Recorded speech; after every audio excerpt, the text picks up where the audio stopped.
Hello students, welcome to सेफिया online classes. कैसे हैं आप सभी लोग? मैं आशा करता हूं कि आप सभी स्टूडेंट बहुत अच्छे से होंगे।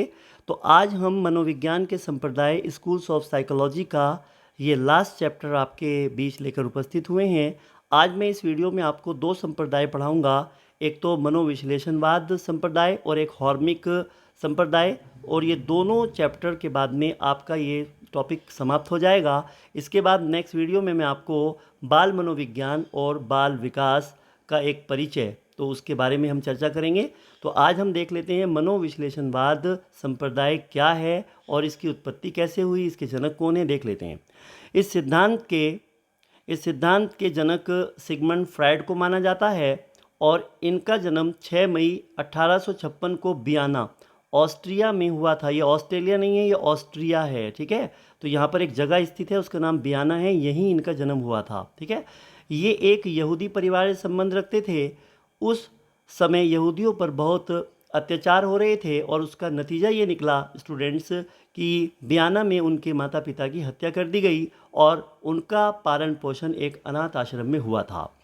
शिक्षा पूर्ण करने के बाद ये पागलों के डॉक्टर बन गए थे और पेरिस फ्रांस की राजधानी है। पेरिस के एक नगर पेंसी नगर में विश्व का सबसे बड़ा पागलों का अस्पताल स्थित है। सिगमंड फ्रायड को इस अस्पताल में नियुक्त किया गया।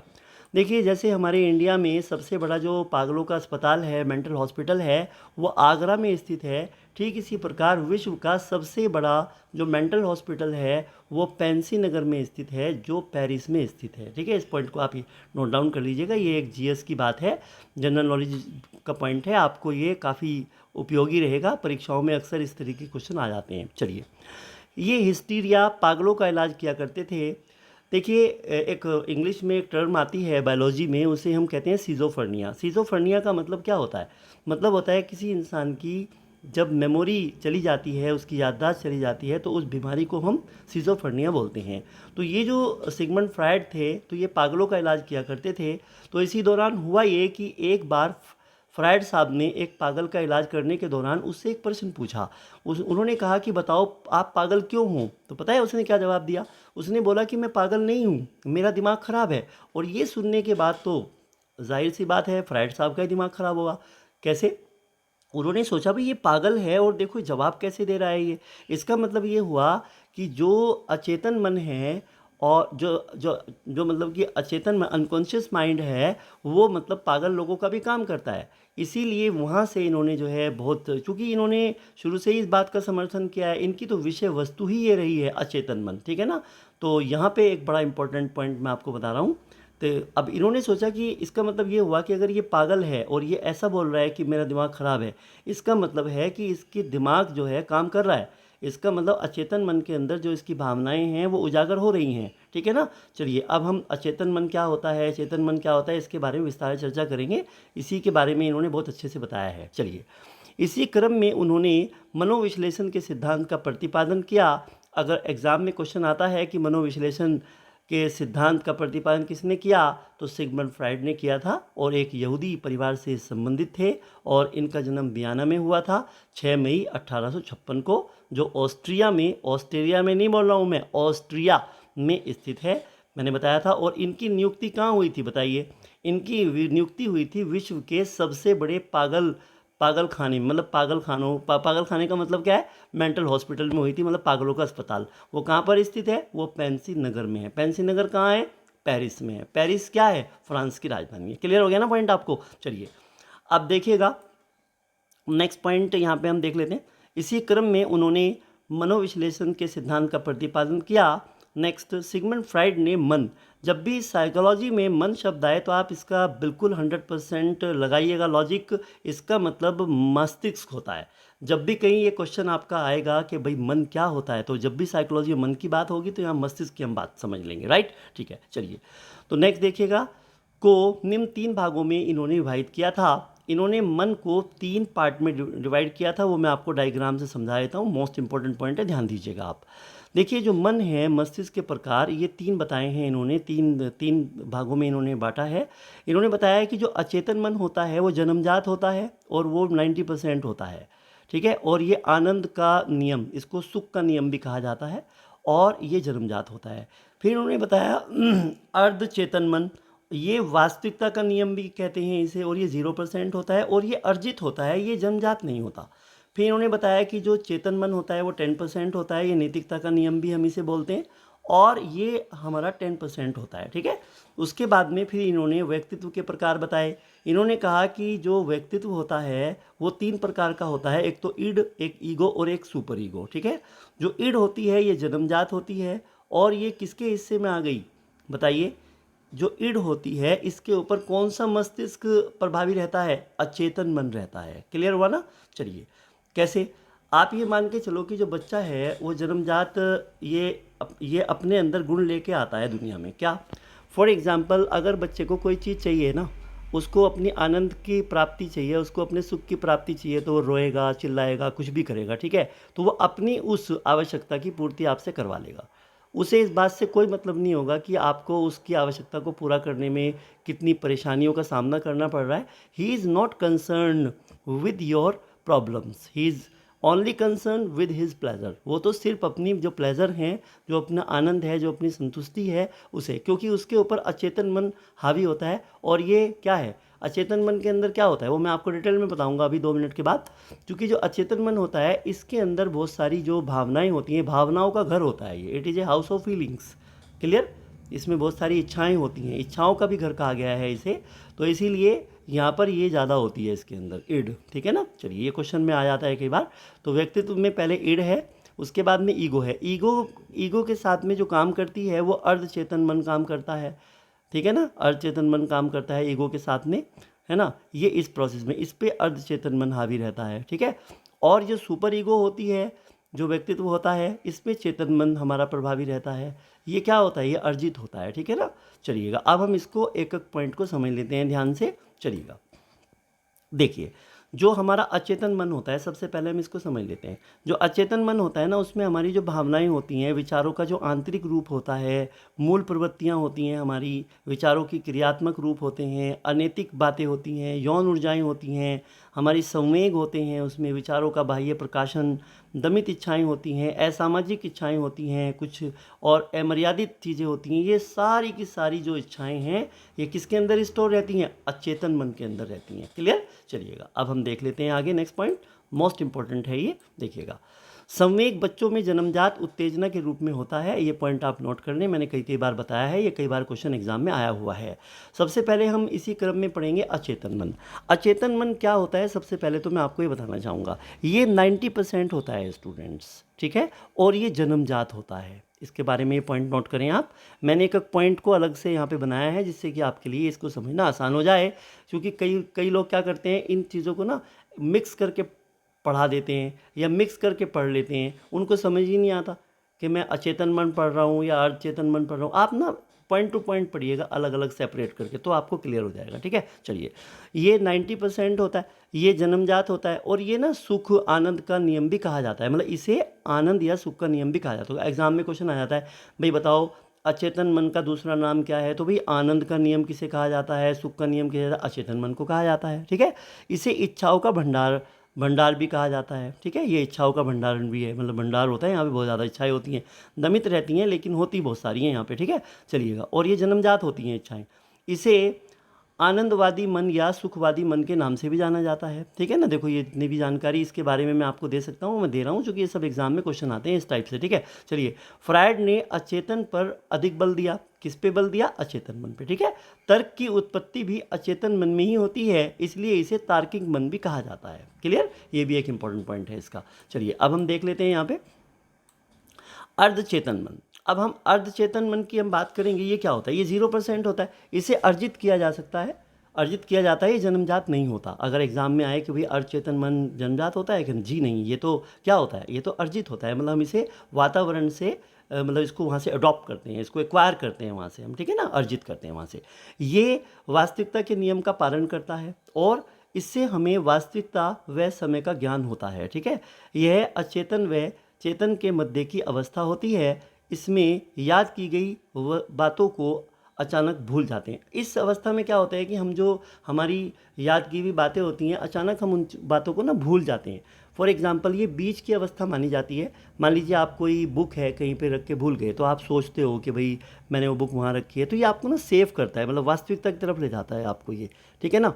तो ये इसीलिए इन दोनों के मिडल, मतलब कि मध्य का हिस्सा माना जाता है, ठीक है। और जब आप उस अवस्था में आ जाते हैं, तो एक बार पेपर में क्वेश्चन आया हुआ था कि अर्ध चेतन के बाद आदमी इंसान कौन सी अवस्था में जाता है, मतलब मन की, तो वो चेतन में जाता है या चेतन में नहीं जाता, ठीक है। इसका मतलब कोई चीज़ है, आप थोड़ा दिमाग पे जोर डालते हो, नहीं भाई मैंने अपनी बुक वहाँ पे नहीं, वहाँ पे रखी थी, फिर आपको याद आ जाती है। इसका मतलब ये हुआ कि आप वहाँ पे, वो आपको वास्तविकता का सिग्नल दे रहा है कि नहीं, बिल्कुल प्रॉपरली आपको ना रियलिटी शो करेगा आपको, फिर आपको याद आ जाएगी। तो फिर जब याद आ जाएगी तो फिर आप कौन से मन में चले जाएंगे, आप चेतन मन में चले जाएंगे, ठीक है। तो अर्ध चेतन मन जो होता है वो चेतन मन में चला जाता है। और ये क्या, ये आपका अचेतन और चेतन दोनों के मध्य की क्या हिस्सा माना जाता है, दोनों के बीच की कड़ी माना जाता है अर्धचेतन मन, ठीक है। और ये 0% होता है, ये अर्जित किया जाता है, जन्मजात नहीं होता। ये वास्तविकता के नियम का पालन करता है और इसमें वास्तविकता का समय का ज्ञान कराता है हमें। और हम कोई चीज़, और ये अचेतन व चेतन के मध्य की अवस्था होती है। और हम इसमें जो अपनी बातें भूल जाते हैं, तो हम जब याद कर लेते हैं तो ऐसी अवस्था जिसमें हम बातों को भूल जाते हैं, बस वही अवस्था हमारी अर्धचेतन कहलाती है। और जब हम वो चीज़ याद कर लेते हैं, वो हमारी चेतन अवस्था होती है, ठीक है, चेतन मन अवस्था होती है, ध्यान रखिएगा।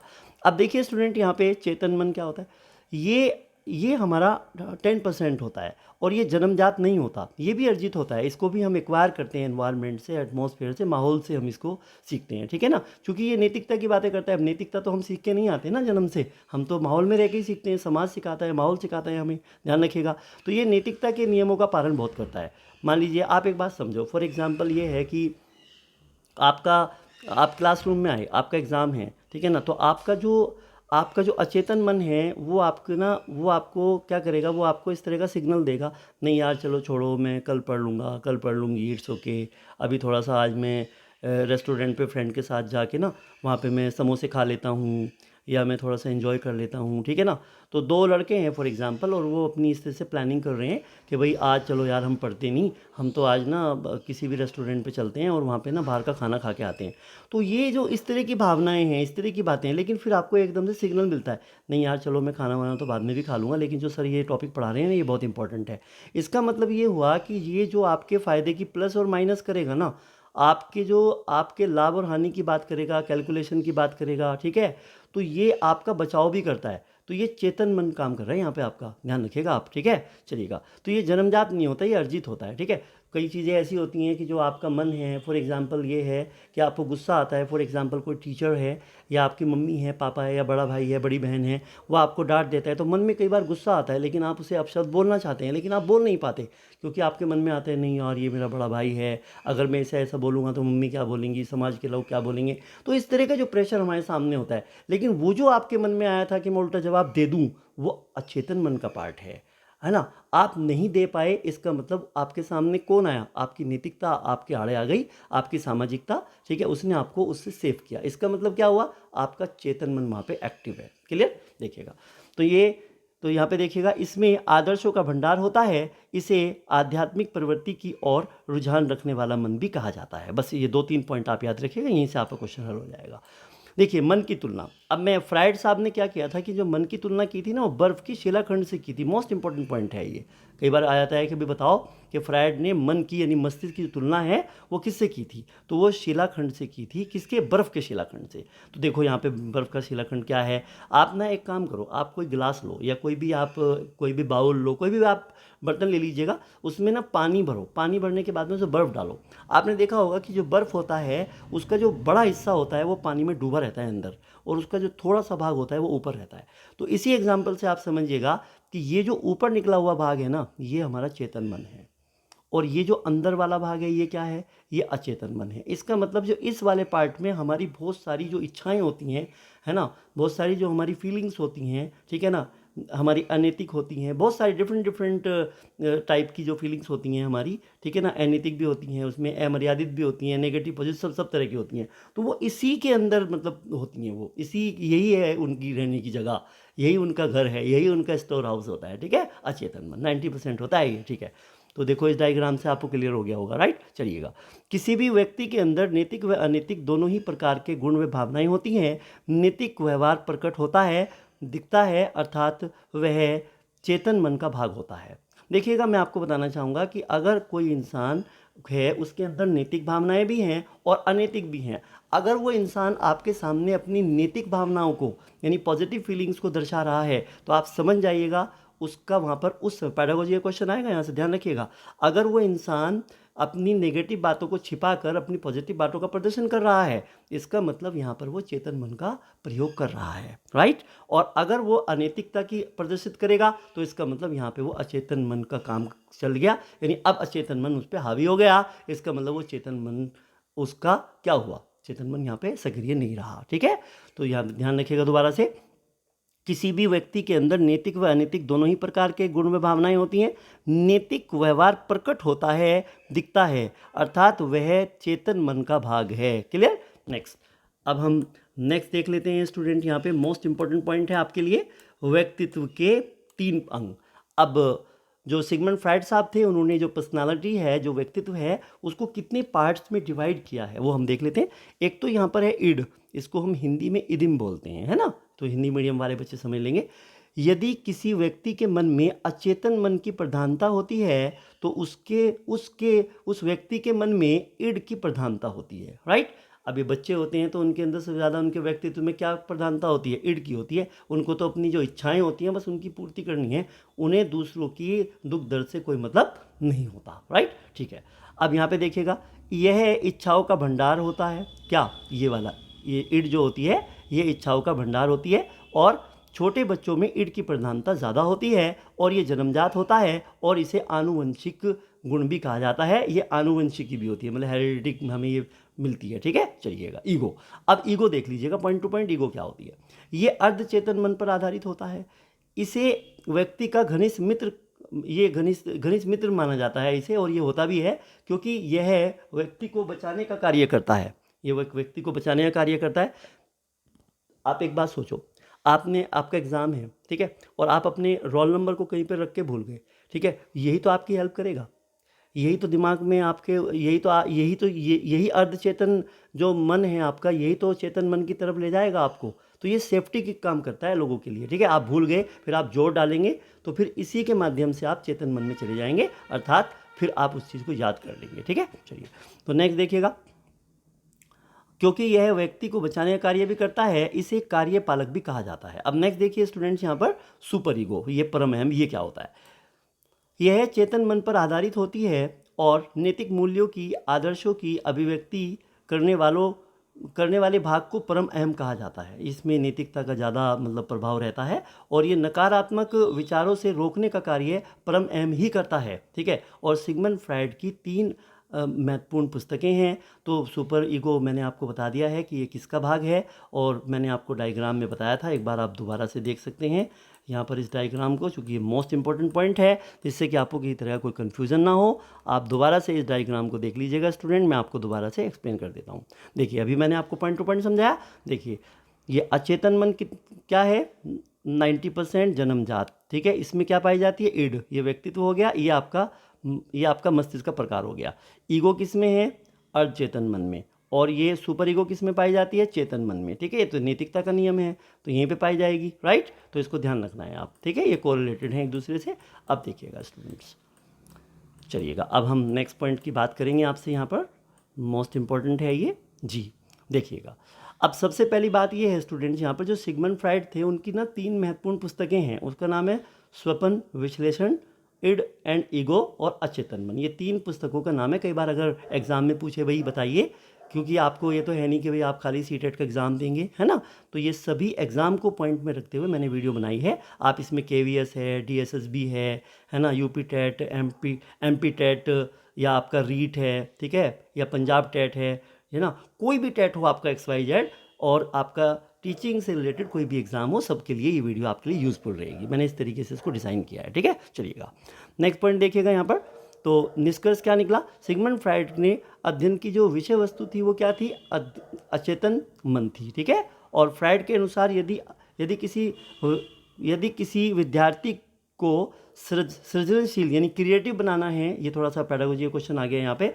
फ्रायड के अनुसार यदि किसी विद्यार्थी को सृजनशील का मतलब क्या होता है, क्रिएटिव बनाना है या उसको हमें अधिगमशील बनाना है, मतलब लर्नर बनाना है, तो हमें सबसे पहले उसके अचेतन मन को समझना चाहिए, क्योंकि उसके अंदर बहुत सारी इच्छाएं पड़ी होती हैं। हम उससे देख सकते हैं कि इस बच्चे का जो रुझान है, इस बच्चे की जो दिलचस्पी है और इसकी जो रुचि है वो किस काम में ज़्यादा लेता है, राइट। तो हम वहीं से उसी के माहौल के, उसी के मानसिक स्तर, उस इच्छाओं के हिसाब से उसको एग्जाम्पल देंगे, उसको मोटिवेट करेंगे, तो उसको डील करना हमारे लिए आसान हो जाएगा। दो चीज़ समझिए स्टूडेंट यहाँ पर, मैं आपको बताता हूँ। एक तो चीज़ होती है बाल विकास, ठीक है ना, एक चीज़ होती है हमारी क्या, बाल मनोविज्ञान, चाइल्ड साइकोलॉजी, ठीक है। चलिए, अब ये दोनों चीज़ें अलग अलग होती हैं, मैं आपको नेक्स्ट वीडियो में बताऊंगा। यहाँ पर क्या है कि सबसे पहले बच्चे को समझना है, हमें पहले बच्चे को समझना, बच्चे को अंडरस्टैंड करना है, उसकी प्रवृत्तियों को समझना है, उसके मानसिक स्तर को समझना है। ये आपको समझने के लिए ना आपको बाल विकास पढ़ना पड़ेगा, बाल मनोविज्ञान पढ़ना पड़ेगा स्टूडेंट आपको। और उस बच्चे को पढ़ाना कैसे है, ये आपको पढ़नी पड़ेगी पैडागोजी। ये चीज़ आप सीखेंगे पैडागोजी में कि उसे पढ़ाना कैसे है, और आप उस बच्चे का नेचर क्या है, उसको आप कैसे जज करेंगे, ये आपको कौन सिखाएगा, ये आपको बाल विकास है। इसलिए पैडागोजी के लिए बाल विकास का, बाल मनोविज्ञान का, साइकोलॉजी का पढ़ना बेहद ज़रूरी है। इसीलिए मैं आपको साइकोलॉजी बहुत डिटेल में पढ़ा रहा हूँ। इसके बाद जब मैं आपको किसी भी सब्जेक्ट की पैडागोजी करवाऊंगा, आपके लिए बहुत आसान हो जाएगी, ये मेरा वादा है आपसे। चलिए स्टूडेंट शुरू करते हैं। अब देखिएगा इसके बाद में, हाँ पहले हमें उसके अचेतन मन को करना। अच्छा, इसके समर्थक कौन थे भाई, ये तो एडलर थे और इसके थे कार्ल युंग, ठीक है। चलिएगा अब हम देख लेते हैं, ये छोटा सा पार्ट है, ये ज़्यादा एग्जाम में नहीं आता है, बस छोटा सा पार्ट है, आप 2-3 पॉइंट समझ लीजिएगा इसके बारे में। तो जो मेन इंपॉर्टेंट हमारे संप्रदाय थे वो मैं आपको पढ़ा चुका हूँ, अभी मैं आपको इसके क्वेश्चन भी करवा देता हूँ, ठीक है। ये प्रेरकीय संप्रदाय, उसको हॉर्मिक कहते हैं। हॉर्म शब्द को ग्रीक भाषा से लिया गया है स्टूडेंट।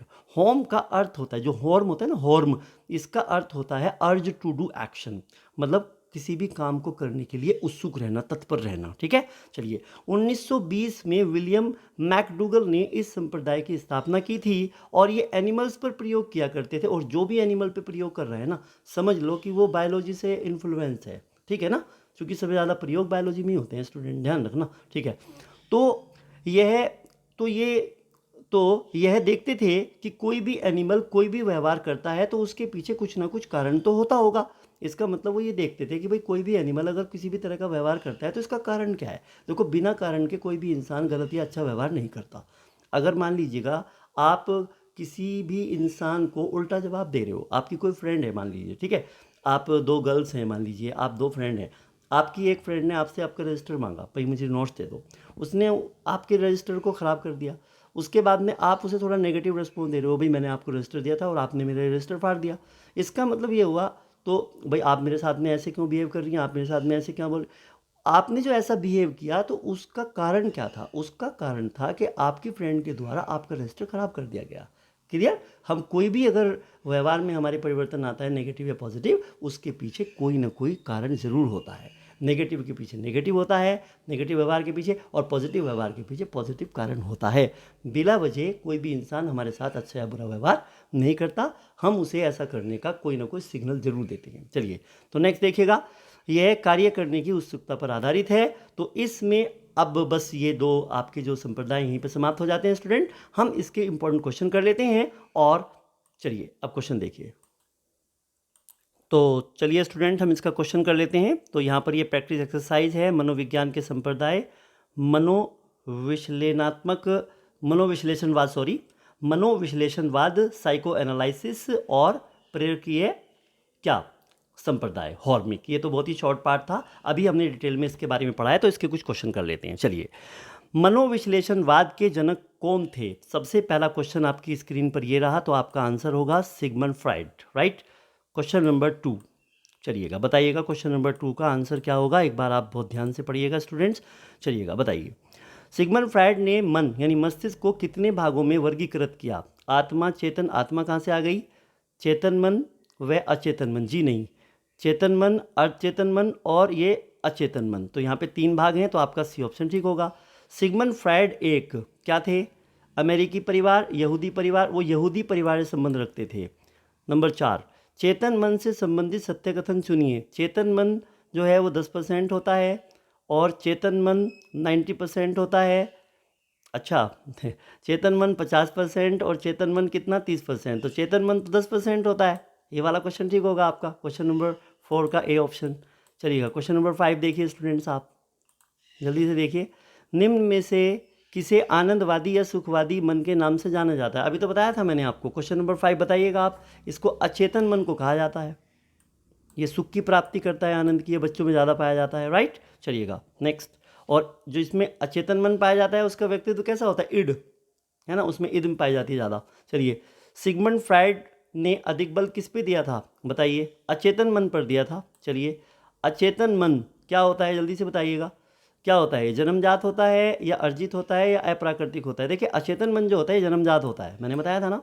निम्न में से कौन सा नैतिकता का पालन करता है? क्वेश्चन नंबर 8 का आंसर बताइएगा जल्दी से आप मुझे। जी हाँ, नैतिकता का जो पालन करेगा वो चेतन मन करेगा, यू आर राइट। निम्न में से किसे नैतिकतावादी या आदर्शवादी मन कहा जाता है? क्वेश्चन नंबर 9 को आपको बताना है मुझे बहुत जल्दी से। जी हाँ, नैतिकता की अगर बात करें, आदर्शवादी की बात करें तो वो चेतन मन होता है। बिल्कुल सही जवाब दे रहे हैं आप। नेक्स्ट क्वेश्चन देखिएगा स्टूडेंट्स, आपके लिए है question number 10। Question number, Freud ने मन की तुलना। अब यहाँ पर ये दो डायग्राम हैं, ध्यान से देखिएगा। इस डायग्राम में ये लिखा है, यहाँ पर इन्होंने ये 10% है, ये चेतन मन है और ये 10% ही होता है। और इन्होंने यहाँ पे ये लिखा है बर्फ़ का शिलाखंड, मतलब उन्होंने बर्फ़ के शिलाखंड से इनको जो है कंपेयर किया था, राइट। तो यहाँ पे अचेतन मन इन्होंने 90% दर्शाया है, राइट। तो ये अंदर है भाग, इसका मतलब ये इसमें भावनाएं बहुत ज़्यादा हैं। और यहाँ पर ये जो बाहर निकला हुआ बर्फ़ का टुकड़ा है, थोड़ा सा देख लीजिएगा एग्जाम्पल से आप, तो ये वाला पार्ट है एक तो। और इसमें बी में ऑप्शन दिया है इन्होंने, ये यहाँ पे अचेतन मन दे दिया इन्होंने 90%, लेकिन यहाँ पे ये जो ऊपर बाहर निकला हुआ भाग है ये तो चेतन मन का होता है 10%। तो जो अचेतन मन होता है वो तो ये वाला भाग होगा जो ज़्यादा है, राइट। बात समझिएगा डायग्राम की, या डायग्राम की गरिमा को समझिएगा ये क्या कहना चाह रहा है, ठीक है। तो यहाँ पर ये चेतन मन 10%, तो ये 10% लग रहा है आपको, बताइए। ये तो ज़्यादा है, तो ये उल्टा हो गया, बर्फ का शिला, ये तो सही है पॉइंट यहाँ पर। तो ये आपका यहाँ पे विरोधाभास है, इसका मतलब यहाँ पे आपका कौन सा ठीक होगा? इन दोनों ऑप्शन में से बताइएगा। अगर हम बताएं आपको तो धातु के शिलाखंड, तो यहाँ पे आपका जो सही ऑप्शन है इन चारों में आपका ए ऑप्शन ठीक होगा, राइट। चलिएगा, इस तरह से क्वेश्चन आपके एग्जाम में आ जाते हैं। अब नेक्स्ट क्वेश्चन देखिएगा आप। चलिएगा, ये क्वेश्चन है आपके लिए, यहाँ पर मोस्ट इंपॉर्टेंट है। फ्रायड के अनुसार व्यक्तित्व के कितने प्रकार हैं? Id, ego, ego and id, ego और सुपर ईगो, ये तीनों होगा, डी ऑप्शन होगा आपका। सिगमंड फ्रायड की निम्न में से कौन सी पुस्तक नहीं है? स्वप्न विश्लेषण तो है, इड एंड ईगो भी है, अचेतन मन भी है, ये तो इनका विषय वस्तु ही है मेन, रिपब्लिक नहीं है। चलिए, सिगमंड फ्रायड के मनोविश्लेषण सिद्धांत के अनुसार यदि हमें किसी बालक की सृजनशील व अधिगमशीलता को उसे हमें अधिगमशील लर्नर बनाना है, अधिगमशील बनाना है, सृजनशील बनाना है, तो हमें उसके किसका अध्ययन करना चाहिए? चेतन मन का या अचेतन मन का? जल्दी से बताइएगा आप मुझे। यहाँ पर आपका आंसर होगा अचेतन मन का, राइट। चलिएगा, क्वेश्चन नंबर 14 देखिएगा स्टूडेंट्स। प्रेरकीय हॉर्मिक, याद आ रहा है कुछ? हॉर्मिक स्कूल ऑफ साइकोलॉजी के जनक किसे माना जाता है? विलियम मैकडूगल को, इज द राइट आंसर। हॉर्म शब्द किस भाषा से लिया गया है? जल्दी से बताइए आप। क्वेश्चन नंबर 15 का बिल्कुल सही जवाब, ग्रीक से लिया गया है। यदि किसी व्यक्ति के मन में अचेतन मन की प्रधानता है तो उसके व्यक्तित्व में किसकी प्रधानता ज़्यादा होगी? देखिए, यहाँ पे किसका है? अचेतन। तो अचेतन मन में इड ज़्यादा होती है और ये बच्चों में ज़्यादा होती है और ये जन्मजात होती है, ठीक है। चलिए, अर्धचेतन मन का संबंध निम्न में से किससे है? क्वेश्चन नंबर 17 आपकी स्क्रीन पर है। अर्धचेतन की हम बात करें तो यहाँ पे ईगो से है ये, ठीक है। चलिए, क्वेश्चन नंबर 18। तो देखिए स्टूडेंट्स, अब मैं आपको क्वेश्चन नंबर 18 की तरफ ले आया हूँ और ये दो क्वेश्चन आपके लिए होमवर्क रहेंगे। और ये मैं आपको समझा रहा हूँ, आपको मुझे YouTube के कमेंट बॉक्स में मुझे आपको इनका आंसर देना होगा, ये आपके लिए होमवर्क होगा। और मेरी आपसे रिक्वेस्ट है कि आप YouTube में कमेंट ज़रूर किया करें वीडियो के बारे में, राइट। इससे हमारा भी कॉन्फिडेंस बढ़ता है भाई स्टूडेंट। चलिए, बस यही हमारी गुरु दक्षिणा होगी आपकी तरफ से। तो देखिएगा, चेतन मन का संबंध निम्न में से किससे है? चेतन मन का संबंध निम्न में से किससे है? क्वेश्चन नंबर 18 तो मैंने आपको करवा दिया है, ठीक है ना। चलिए क्वेश्चन नंबर 18 मैं आपको करवा देता हूँ। तो ये आपका यहाँ पे सुपर ईगो से है। क्वेश्चन नंबर 19 और 20 का जवाब आपको देना है बस। क्वेश्चन नंबर 19 और 20, सिगमंड फ्रायड के मनोविश्लेषण सिद्धांत के अनुसार इच्छाओं का भंडार किस मन को कहा जाता है। तो यहाँ पे ये 4 ऑप्शन है आपके लिए, आपको बताना है इसमें चेतन मन को, अचेतन मन को या अर्धचेतन मन को। आप इसको सुने ध्यान से और कॉपी पे नोट करें और फिर मुझे यूट्यूब में कमेंट बॉक्स में बताइएगा। राइट, दोबारा सुनिए क्वेश्चन। सिगमंड फ्रायड के मनोविश्लेषण सिद्धांत के अनुसार इच्छाओं का भंडार किस मन को कहा जाता है, चेतन मन को, अचेतन मन को या अचेतन मन को या आत्मा को। तो आपको क्वेश्चन नंबर 19 का मुझे सही जवाब देना है यूट्यूब के कमेंट बॉक्स में करके, ठीक है। और 20 क्वेश्चन देखिएगा, ये 2 चित्र हैं, ध्यान से बताइएगा। इन दोनों चित्र में जो उपरोक्त चित्रों में सिगमंड फ्रायड के मनोविश्लेषणात्मक सिद्धांत का समर्थन कौन सा चित्र करता है, आप देखिएगा। यहाँ पर ये मोस्ट इंपॉर्टेंट पॉइंट है आपके लिए। यहाँ पे ऑप्शन भी हैं आपके लिए, देख लीजिएगा। ये ऑप्शन है only X, only Y, both X and Y. तो इनको आप बहुत ध्यान से देखिएगा। यहाँ पर ये चेतन मन है 10%, अर्धचेतन मन इन्होंने दिया है 0%, चेतन मन इन्होंने 90% दिया है और इन्होंने इसका हिस्सा माना है सुपर ईगो को।